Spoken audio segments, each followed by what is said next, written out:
Jadi beberapa luka lebam di sekujur tubuh, bahkan di kaki, bahkan kakinya juga patah, kan gitu, ya. Kakinya berlubang, itu hasil visum et repertum, dan hasil autopsi juga ditemukan luka-luka memar di kepala, di dalam semua, dan memang di dalam situ ada katanya di situ ada juga penyakit malaria.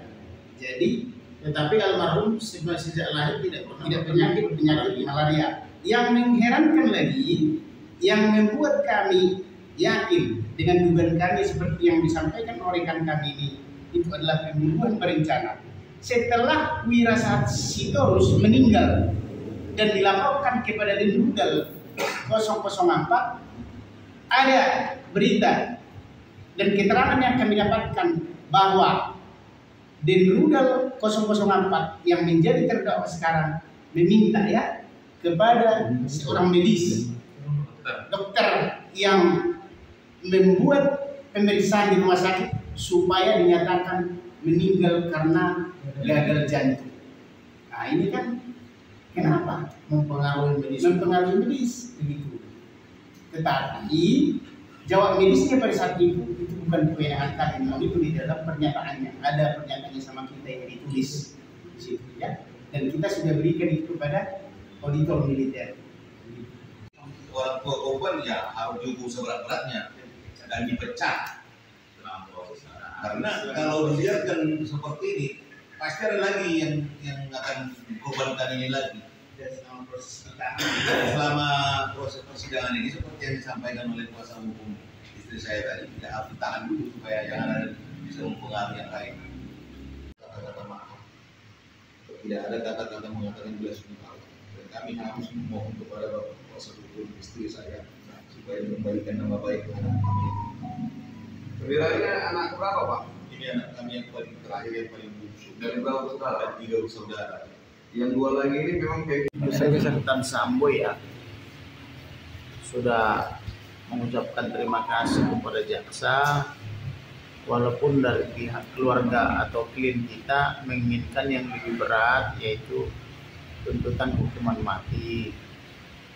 Tetapi memang di pasal 28 Undang-Undang Dasar 45 ada diatur mengenai hak hidup dijamin oleh konstitusi, walaupun dalam pasal 10 tentang stelsel pemidanaan hukum kita masih mengatur adanya hukuman mati semisal terhadap pasal 340 pidana, juga apabila ada makar atau mengancam keamanan dan keselamatan presiden dan begitu.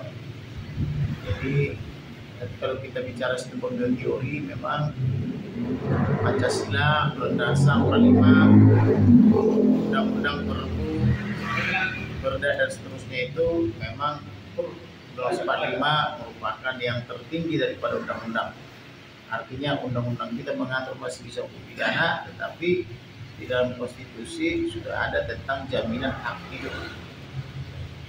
Tetapi kalau melihat kualitas kejahatan daripada Ferdy Sambo yang melakukan pembunuhan terencana dan sadis, terus menipu atau membohongi presiden, menipu atau membohongi DPR MPR, menipu atau membohongi Kapolri dan lembaga-lembaga terkait negara lainnya, termasuk komisi-komisi, bahkan menyeret 97 anggotanya dari berbagai instansi kepolisian, dari Propam, Paminal, kemudian Propos, kemudian Bidum Polri, Polda sampai dengan Polda Selatan, Polda Metro Jaya. Memang dia sudah pantas dihukum mati karena ini sangat jahat dan sangat berbahaya.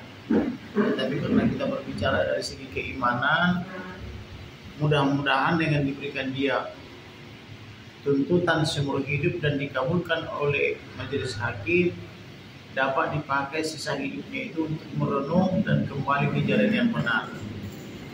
Namun keprihatinan juga kepada kita karena PC atau Putri Chandrawati, Kuat Ma'ruf dan Rijal sebagai otak daripada pembunuhan ini, yang pura-pura lupa, pura-pura tidak tahu, padahal dia memerankan perencanaan itu semua, justru hanya dituntut 8 tahun karena uangnya banyak.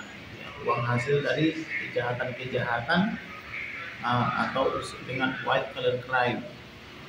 Sebaliknya kepada orang yang telah berubah, jujur dan berterus terang, dalam hal ini Barada Richard Eliezer, justru dia dituntut 12 tahun. Seolah-olah perbuatan baik dan benar dari Barada Richard Eliezer seperti tidak berguna bagi jaksa. Ini yang membuat mak-mak setanah air protes dan marah-marah sepanjang beberapa hari ini, karena mereka tidak terima hukuman PC lebih ringan daripada hukuman atau tuntutan, maksudnya ya, daripada Barada Richard Eliezer. Sehingga banyak yang marah-marah dari Sabang sampai Merauke, dari Pulau Miangas hingga Rote, menyatakan kami sudah tidak percaya hukum di Indonesia akibat ulah daripada jaksa penuntut umum. Kemudian jaksa penuntut umum seharusnya membuat terang perkara ini dengan selesainya persidangan atau pemeriksaan saksi-saksi dan urusan terdakwa harusnya sudah terang. Tetapi jaksa justru membuat kegelapan baru, yaitu membuat umpan lambung berupa pernyataan di dalam tuntutannya yang menyatakan adanya perselingkuhan. Padahal gosip atau isu perselingkuhan itu hampir tidak ada di dalam fakta persidangan, baik keterangan saksi, surat maupun rekaman elektronik. Yang terucap di persidangan justru adalah dugaan pemerkosaan yang tidak dilaporkan lagi, selain dilaporkan di Duren 3 Jakarta Selatan yang sudah di SP3, dan percobaan pembunuhan oleh almarhum kepada PC juga sudah di SP3. Tetapi mereka memindahkannya ke tanggal 4 di Magelang, kemudian karena bisa saya petahkan lagi diganti menjadi tanggal 7. Artinya isu-isu atau gosip-gosip pemerkosaan lah yang muncul di persidangan. Tetapi ajaibnya jaksa justru membuat gosip baru, yaitu perselingkuhan. Entah dari mana dia dapat itu, atau mungkin mereka bisikan dukunnya, kita nggak tahu gitu loh. Jadi artinya perkara ini tidak selesai atau tidak tuntas karena jaksa membuat gosip baru begitu. Bang, jadi Bang, harapan kita Bang, Pertama, setahu saya disiplin TNI itu kan ketat. Perkara asusila saja ada beberapa perwira TNI yang saya tahu, tidak usah sebutkan namanya, di PTDH. Itu perkara asusila. Misalnya suka sama suka, tetapi bukan pasangannya atau bukan suami istri, itu di PTDH dilakukan pemecatan. Ini perkara mencabut nyawa dengan sengaja dan terencana. Kok penanganannya seperti ini? Jadi kita menyatakan protes. Kenapa saya berani mengatakan bahwa ini pembunuhan terencana? Karena saya sudah menginterogasi kedua klien kami, atau khususnya ibu ini sudah saya wawancarai. Pertama dari segi perlakuan, sudah pingsan, dipukuli lagi supaya bangun, dipaksa lagi berlari, pingsan, dipukuli lagi, dan seterusnya sampai masuk rumah sakit. Masuk rumah sakit pun dia tidak datang untuk melihat atau untuk membesuk, kecuali diduga karena ditelepon oleh pimpinannya atau yang lebih tinggi pangkatnya, dia datang ke rumah sakit, tapi bukan untuk melihat korban, tetapi untuk bertanya ke dokter seperti apa alur entah apapun pertanyaannya kita tidak tahu. Habis bertanya, lalu dia menunjukkan mukanya menantang ibu ini. Masih ingat saya? Tanya. Artinya di situ kan ditunjukkan dendamnya itu. Masih ingat saya? Maka si ibu ini atau pelindung masih ingat, yaitu waktu kunjungan di VIP atau kunjungan Presiden Republik Indonesia ke Bagan Batu. Jadi begitu dikatakan masih ingat, ya udah dipergi dengan sombongnya menurut informasi klien saya. Artinya dia mencoba menunjukkan saya ini dendam sama kamu. Masih ingat saya, kan begitu. Maka seharusnya kalau orang datang ke tempat orang sakit, biasanya adalah pertama menunjukkan rasa empati dan simpati. Yang kedua, sebagai manusia yang beradab, mendoakan, bukan menantang orang yang menjaga. Masih ingat saya? Maka ibu ini mengatakan masih ingat, disebutkanlah bahwa pernah bertemu pada saat kunjungan presiden. Ya sudah, kalau sudah ingat, pergi. Kemudian setelah meninggal pun dia tidak datang juga, tidak memberi keras bunga, tidak memberi ucapan berduka cita, dan tidak menyesal. Manusia yang beradab, yang tahu etika, tentulah orang menyampaikan turut berduka cita ketika mendengar ada berita duka cita. Lalu dia ini sebagai komandan, kau sebagai komandan tidak menyatakan rasa empati maupun duka cita. Ada apa? Dari 2018 sampai dengan 2023. Itulah kami begitu yakin bahwa ini adalah pembunuhan yang terencana, terstruktur dan masif. Oleh karena itu tidak berlebihan kalau kami minta kepada pimpinan TNI bahwa yang seperti ini tidak layak berdinas di TNI, harus ke PTDH, sedang ditahan di PTDH. Karena kasihan nanti kalau muncul korban-korban lain akibat daripada sikap yang tidak baik seperti ini. Itulah kira-kira yang bisa saya sampaikan. Kami prihatin kenapa dia terlalu berat, sedangkan dia telah berubah, menyesal dan menyadari kesalahannya serta berusaha mengungkap seterang-terangnya apa yang terjadi sesuai apa yang dilihat dan didengar dan dialaminya. Tetapi memang kita sebagai kuasa hukum keluarga tidak lupa bersyukur. Kenapa bersyukur? Awalnya almarhum ini kan dikubur begitu saja dengan fitnah yang dibebankan kepada dia sebagai pemerkosa. Tetapi dengan keterlibatan kami sebagai penasihat hukum yang meminta otopsi ulang dan visum ulang melalui ekshumasi atau penggalian kubur sudah terpenuhi. Kemudian dia dikubur ulang dengan menggunakan acara kedinasan kepolisian, yaitu dengan dibalut dengan bendera merah putih. Itu suatu kemenangan, sehingga nama baik Joshua telah menjadi terhormat di dalam kematiannya. Kemudian tadinya ini dirancang oleh mereka tembak menembak mengakibatkan mati, sudah terungkap bahwa ternyata adalah pembunuhan terencana. Walaupun semua dulu menentang saya, bahkan menyuruh polisi menangkap saya sebagai penyebar hoax karena saya sebut sebagai pembunuhan terencana, tetapi ternyata terbukti pembunuhan terencana dan sudah ada yang diberhentikan dari kepolisian karena melakukan obstruction of justice, kemudian telah dituntut sekarang dalam perkara pidana sebagai pelaku pembunuhan terencana. Nanti juga kalau mereka tidak bertobat akan dituntut lagi nanti di akhirat, kira-kira begitu.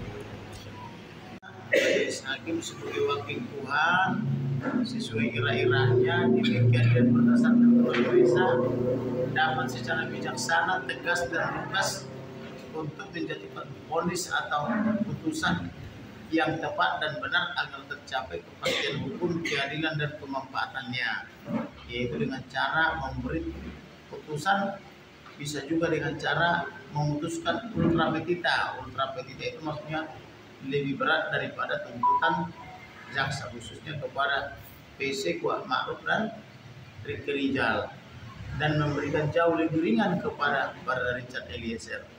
Kira-kira begitu. Berarti intinya kalau dari segi kualitas kejahatannya memang dia layak dapat hukuman mati karena telah menipu Presiden, DPR, MPR dan lembaga-lembaga terkait lainnya, termasuk menyeret begitu banyak anggotanya yang di PTDH atau dipecat, ada yang dipatsus, ada yang demosi dan sebagainya. Artinya ini telah terbukti menyengsarakan 97 polisi berikut dengan istri dan anak-anak mereka.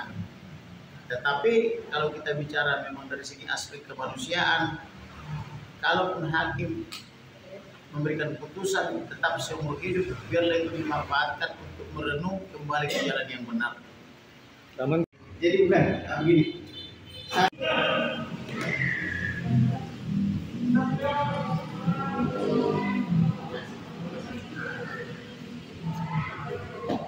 Dengan Bapak Presiden ke Batu.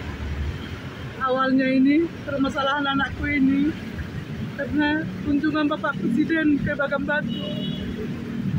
Itulah awalnya ini dendamnya Komandan Rudal itu ke kami. Itulah dendamnya ke kami. Sampai anakku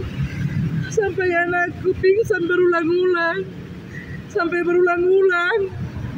Sudah pingsan, didirikan lagi. Dipukulin lagi, didirikan lagi, dipukulin lagi. Ini tertulis di sini nih, tertulis di sini. Semua orang itu sidang, tak ada yang memihak kami sebagai keluarga, tak ada yang memihak sama kami. Anakku saya lahirkan, tapi nggak ada orang itu yang memihak sama kami. Kemana saya mengadu? Hanya ke Bapak Panglima saya sama Bapak Presiden bisa mengadu.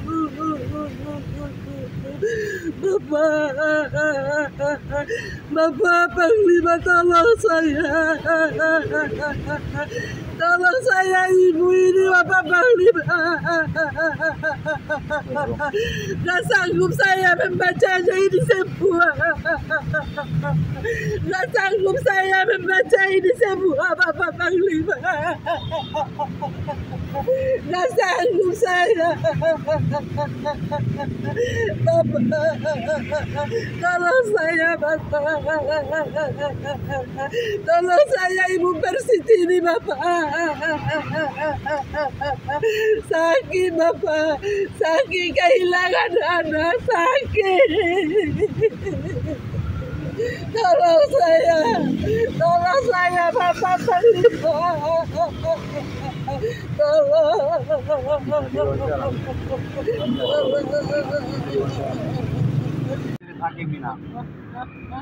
Harus Komandan Rudal yang terdakwa ini harus dipecat karena anakku udah dibiarkan dipukulin. Anakku masuk rumah sakit nggak mau dia lihat. Artinya diminta hukuman maksimal ya? Nah, ya.